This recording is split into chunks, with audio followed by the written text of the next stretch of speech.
Lieutenant Governor Jon Husted in studio. Welcome to our brand new, beautiful Hinsville facilities. This is beautiful. This is really cool. Yeah. You need a beer or anything? You good? No, I think I'm good. You know, it's Thursday at what is it? 3:26. I think I'm glad you took your coat off, because as I was getting dressed this morning, I realized, do I wear a collar for the lieutenant governor, or do I dress for the football game? You go for the football game, right? I gotta. That's how I wish I could dress, but I'm the lieutenant governor. I got to put a jacket on. I mean, on an average day, how many daily meetings do you have that you could just make a phone call or an email?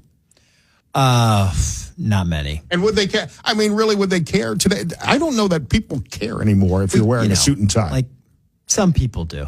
So it's like.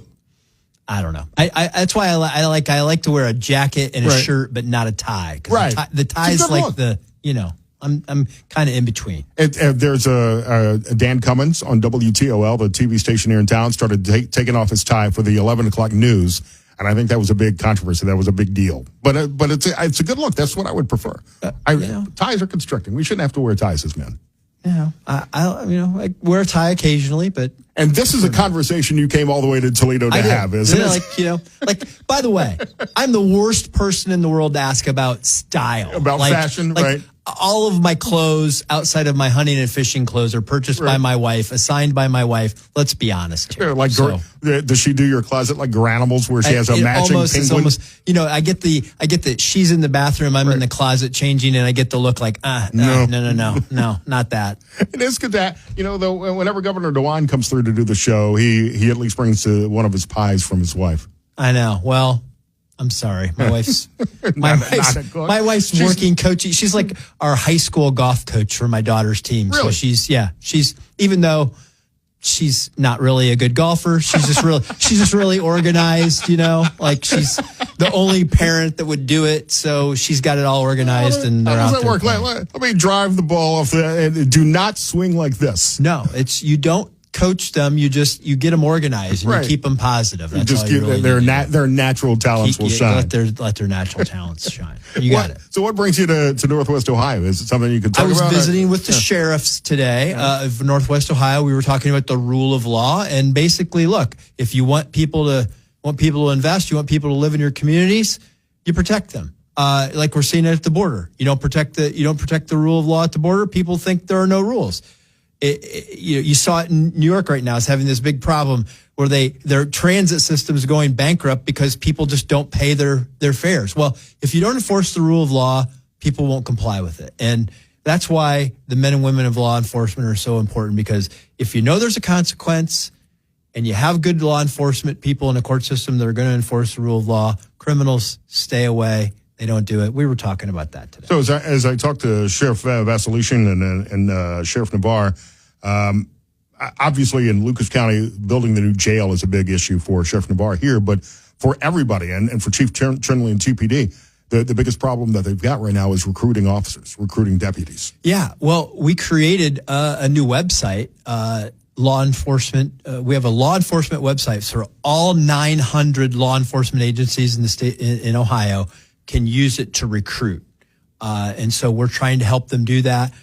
We're using every tool we can, but we have a couple issues going on right now. We have a demographic problem in that more people are turning 65 than 18. So we have just the new generation just isn't as big, and you don't have as many people in the workforce.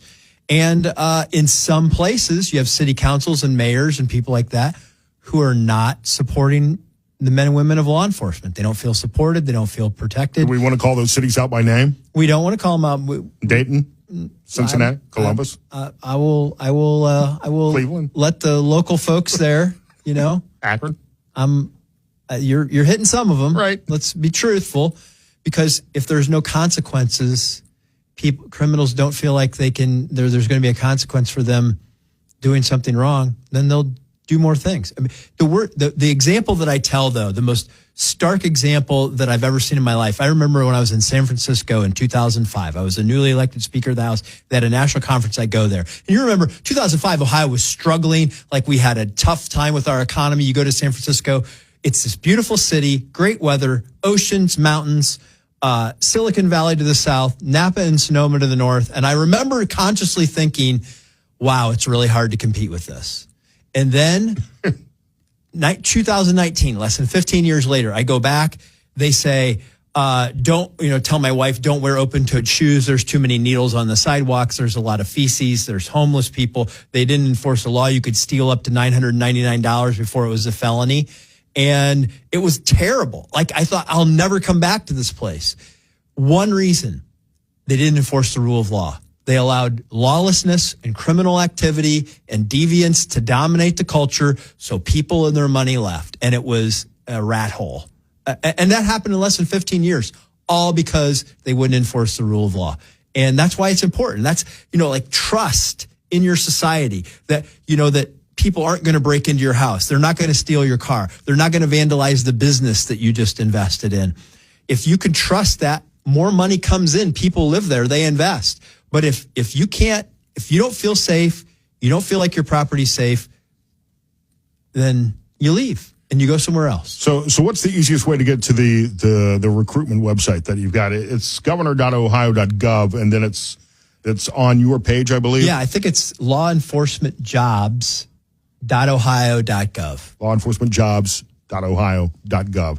What did they have to say? We can continue this conversation after the break about the new marijuana laws. I've talked to Sheriff Vassilishin about that and the concerns about driving under the influence. And really it's new territory for the deputies and the officers in this area. Yeah, there's a lot of concern about it. And when I was just talking with them, they were very concerned. One of the things we need to get the legislature to do is to amend the law so that the revenue that comes in can be sent back to law enforcement to enforce things like that, like stoned driving and the other things that we don't want people to be doing. And it's legal. I get that. Voters' will of the people, but that doesn't mean that you can market it to kids. It doesn't mean that you can use it on the job when you're driving heavy equipment or a truck. It's like you got to follow the rules, and we just need law enforcement to have more resources. So we got to help.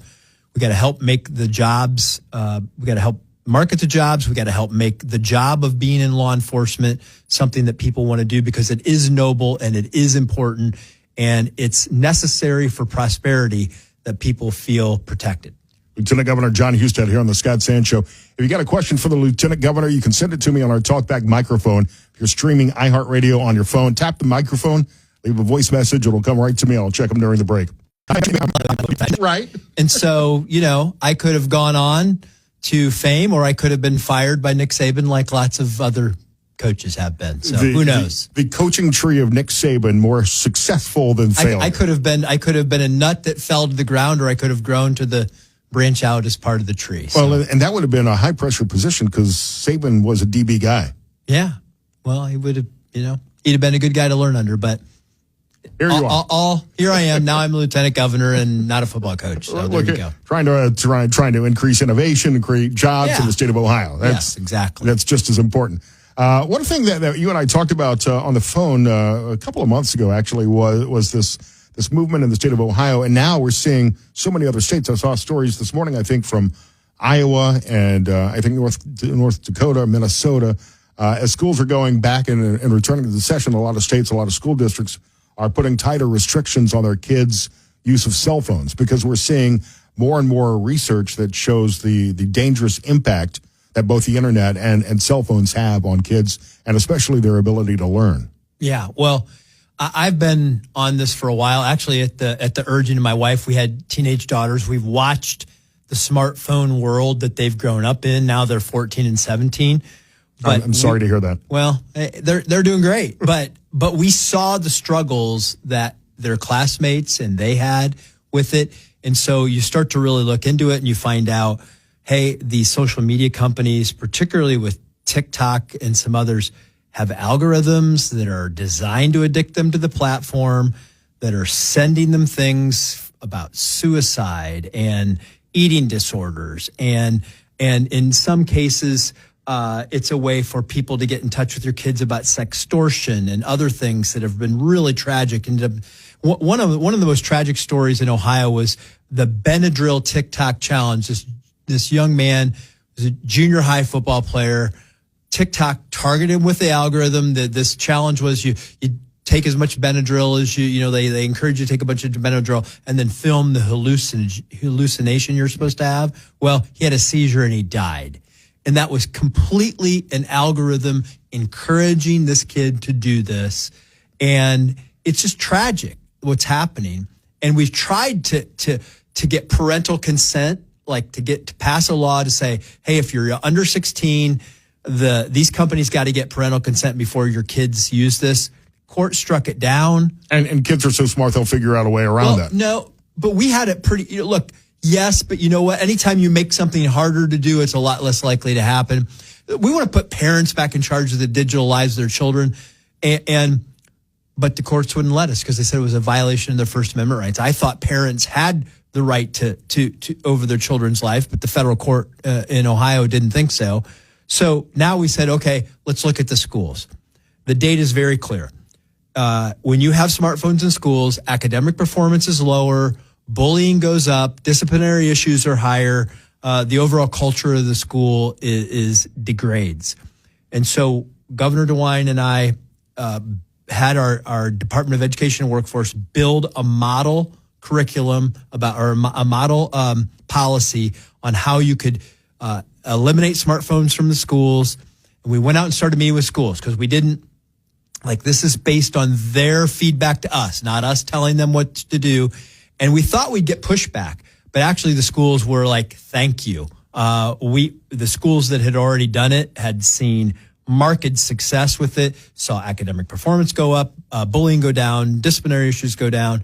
And the one telling story that all of them would tell is they said the lunchroom is loud again because kids are actually talking to each other and not buried in their phones. And so you're seeing schools, we haven't mandated it, but we said schools should set a policy, and here's the policy we recommend. Most schools are adopting it, eliminating smartphones in schools. And, the articles that I've seen come out since that first conversation we had, since it really came to my attention, have been very positive from the students as well. The students, I think, welcome that break from the endless scrolling on TikTok and Instagram. Yes. I've talked to a lot of students. That's what they've told me. It's almost like, okay, and same thing for parents. I can't take the phone away from my child, or the young person's like, I don't want to give up my phone. But if everybody's doing it, then I'm not missing out on anything. Then I'm not being overly ogreish to my kid. And we all get a break. You've saved us from ourselves, essentially. Right. What was one of the stats that I saw? The average kid, the average teenager gets something like 200, 250 notifications a day on their phone, which I don't know. The notifications I get, that seems low, but that's a lot of distractions during the school day. Yeah, they said it gets as high as almost 500 a day. And by the way, for any of your listeners, turn off your notifications on your phone. Like just in general, it's like a good thing to do. And like your phone is supposed to be there to serve you. You're not supposed to be there to serve it. Yeah, I think you're talking to the wrong person about that. But I need to stay. Well, it's part of your job. It's part of my job. Unfortunately, like things like social media, part of my job too. And I've seen, man, I used to be the biggest proponent and advocate of social media in the 2008 when Friendster and MySpace were starting up. I recognized the opportunities for what we do on the radio. This would present, but I have watched the decline of social media, and now I dread going online, but I have to every day. Well, you could put filters on it though. Like you can like the social media that I'm mostly on is X, and so I only follow a certain. Are you following me? I'm back on X.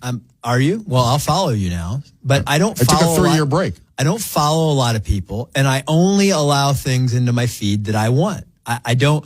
It's not up to people to intrude in my space of what I want to talk about and what I want to read. I try to use it and I try to get a balanced view of what might be going on out there in the world. And but you can't let it control you. You have to control it. Yeah, follow me on X, Scott Sands Media, and you can mute me if you don't like the content I provide. We can even join TikTok. We could do a TikTok dance together if you want. I'm not doing TikTok. I'm not on TikTok. I don't use TikTok. I don't need the Chinese Communist Party to have access to all my information. We've had that debate. I get it. I'm at the point in my life where I just don't care what they get from me. They're not going to get a lot of. China is not going to be able to defeat America based on the information that I've got. But it's a choice. I know it's a choice. Fine. It's a choice that people make. I'm not being critical of you for not being on, and if I want to waste my time while they're watching Bama Rush talk, then fine. Yeah. I think Haley knew what I was talking about. On Twitter, you are LTGOV Husted or John Husted. I can't remember. Well, because you've got two. You've got your my personal account is on X, and that is, gosh, what is it? I know, right? It's like it's just John. It's at Jon Husted, at JONHUSTED. It's pretty simple. That's my personal account, and then I think the other one is LTGOV Jon Husted, if I'm not mistaken. Yeah. So there we go. Yeah. So you're able to stick around for another segment, I believe. You got to be out of here. We'll get you out of here at 58 at 3:58. That's great. I'll do it. Lieutenant Governor Jon Husted here on the Scott Sand Show.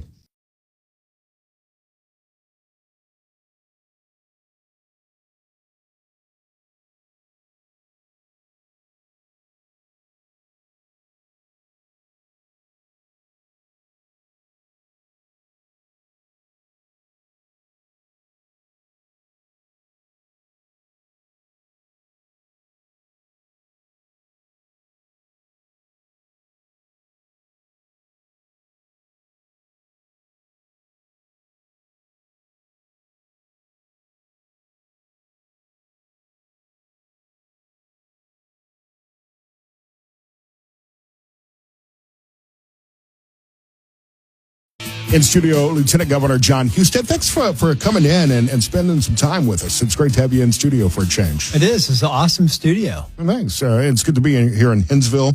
As I said, we got 2 weeks of the hen season left, but come back next year and we can go check out an afternoon ball game and then come in and do a show. Or you can just do the show and I'll stay at the ball game. I have a Mud Hens t-shirt at home. I wear it all the time. If you walk out our back door, you can get as many T-shirts as you want. The swamp chop is right there. We got a couple of more minutes. One thing that you've put forth in the last couple of days that I think is a good idea is a way to get more children involved in the workforce to be able to generate income, support themselves, support their family. Yeah, right now, if you're poor and you're 18 years old and you want to go to work, the federal government says, well, if you do, we're going to dock the food assistance we provide your family. Where I learned about this, I was at a career center, and they said, well, hey, we have it was in a really poor Appalachian community, and they said, we have a lot of young people that would go to work, but if they do, then the food assistance that their mom has for their little brothers and sisters will go away. And I was like, what? Are you serious? Yeah, that's the rule that Department of Agriculture has. So we asked for a waiver to say, hey, if we got young people who are trying to learn how to go to work and build a career for themselves and break a generational cycle of poverty, we shouldn't say, hey, don't work. We should say, go work.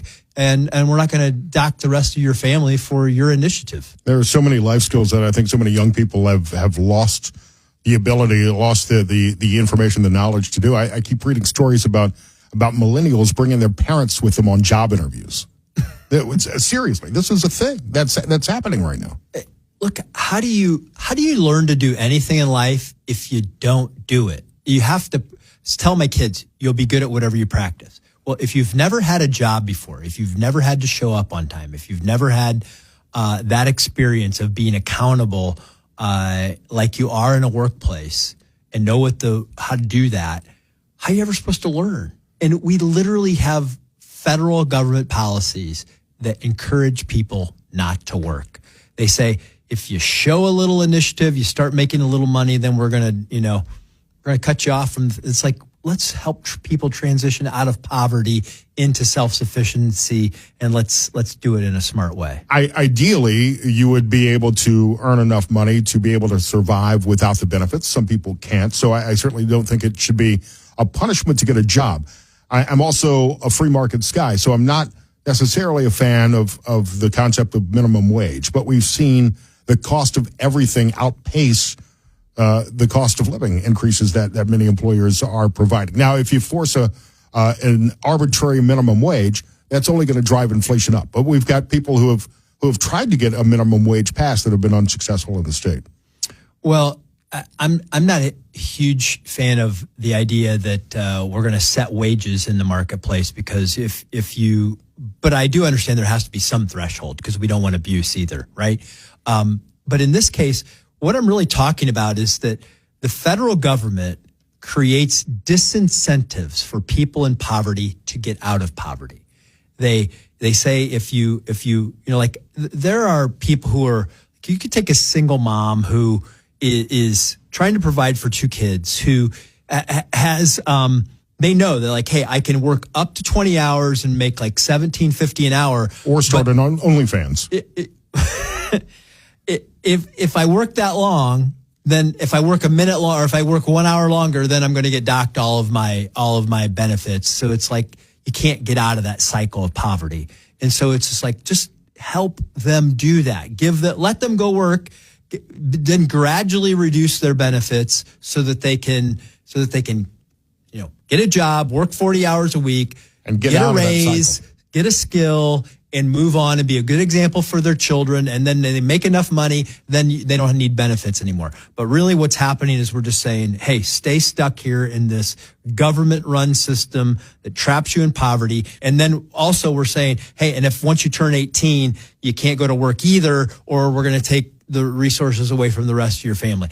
It's silliness. There's a better way to do this. Encourage work. Work gives you dignity. Work gives you a path to the American dream, and we should knock down every barrier that stands in the way of people and a job and developing those skills in life. Lieutenant Governor Jon Husted here on the Scott Sand Show. Thank you so much, John, for coming by. It's great to see you and your team here in the studio. I appreciate that. Don't be a stranger.